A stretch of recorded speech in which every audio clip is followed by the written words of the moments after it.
Assalamualaikum warahmatullahi wabarakatuh. Saya Imamatul Salimah dari program studi PGMI semester 1 Fakultas Tarbiyah Universitas Islam Negeri. Di sini saya akan memenuhi tugas UAS dasar-dasar pendidikan Islam dari Ibu dosen Nur Fitri Amalia MPD. Baiklah, di sini saya akan menjelaskan tentang perbedaan konsep pendidikan menurut Al-Ghazali dan Ki Hajar Dewantara dan implikasi dalam dunia pendidikan. Menurut Al-Ghazali, dalam pemikiran pendidikan Islam itu lebih mengutamakan pendidikan pengembangan akhlak pada setiap anak.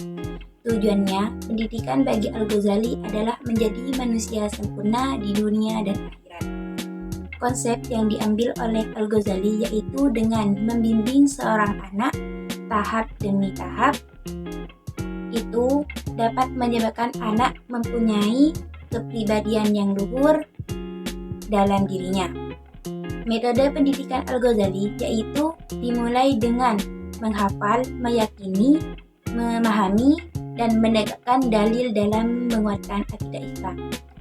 Contohnya seperti meyakini keimanan kepada Allah. Kita itu harus yakin dengan adanya Allah Subhanahu wa Ta'ala, bahwa Allah itu Esa.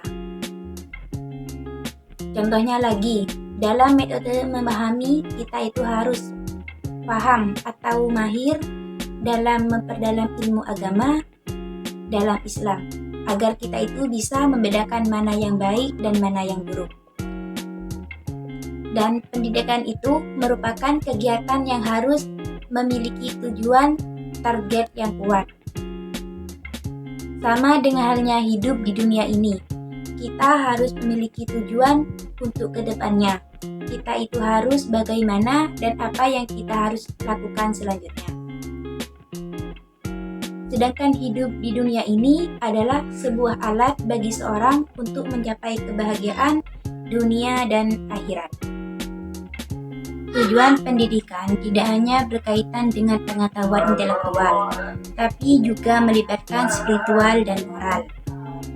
Maksudnya, pengetahuan intelektual itu tidak hanya belajar ilmu agama saja, tetapi juga cara bagaimana kita mengetahui makna tujuan hidup dan bertingkah laku di dalam masyarakat. Jadi dalam implikasi dunia pendidikan Islam, kita itu harus menekankan ilmu agama dan akhlak. Ini menunjukkan pada mengedepankan dan menegakkan nilai keagamaan serta tingkah laku dalam kehidupan masyarakat, seperti perilaku yang sesuai dengan nilai agama. Dan yang dimaksud dari menyeimbangkan ilmu pengetahuan umum dan ilmu pengetahuan agama, yaitu ilmu pengetahuan umum bertujuan untuk memiliki pemahaman yang luas tentang dunia. Sedangkan ilmu agama mencangkup tentang keyakinan, etika, dan praktek ibadah. Dengan menyeimbangkan keduanya ini dapat membantu kita atau semua siswa dan siswi untuk memahami kehidupan dan tujuan hidup.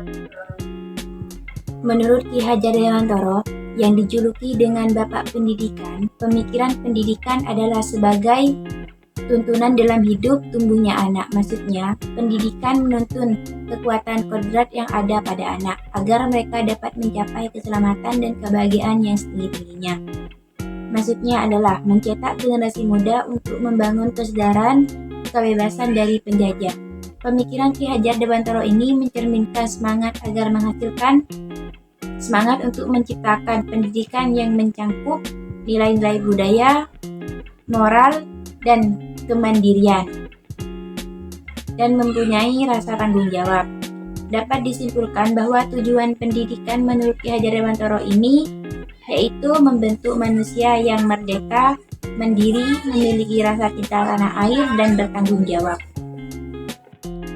Jadi dalam implikasi pendidikan dalam dunia yaitu dengan mendorong sifat kemandirian dan tata sosial dan menjadikan guru sebagai teladan. Maksudnya, menunjukkan kemampuan individu yang mempunyai kemampuan mengambil keputusan dan tanggung jawab. Yang dimaksud dengan mendorong rasa sosial berarti mengembangkan kesadaran keterlibatan individu dalam hubungan sosial, baik itu dalam lingkungan sekitar ataupun internasional. Jika sifat kemandirian sudah ditanamkan pada diri seorang siswa, maka dia akan bisa mandiri dalam mengambil keputusan dan yang dimaksud dengan menjadikan guru sebagai teladan, meyakini bahwa guru itu bukan hanya seorang pemberi materi pembelajaran, tapi juga sebagai model yang memengaruhi pembentukan karakter sebagai siswa. Baiklah, cukup sampai di sini penjelasan dari saya tentang perbedaan konsep pemikiran menurut Al-Ghazali dan Ki Hajar Dewantara. Selebihnya saya mohon maaf. Wassalamualaikum warahmatullahi wabarakatuh.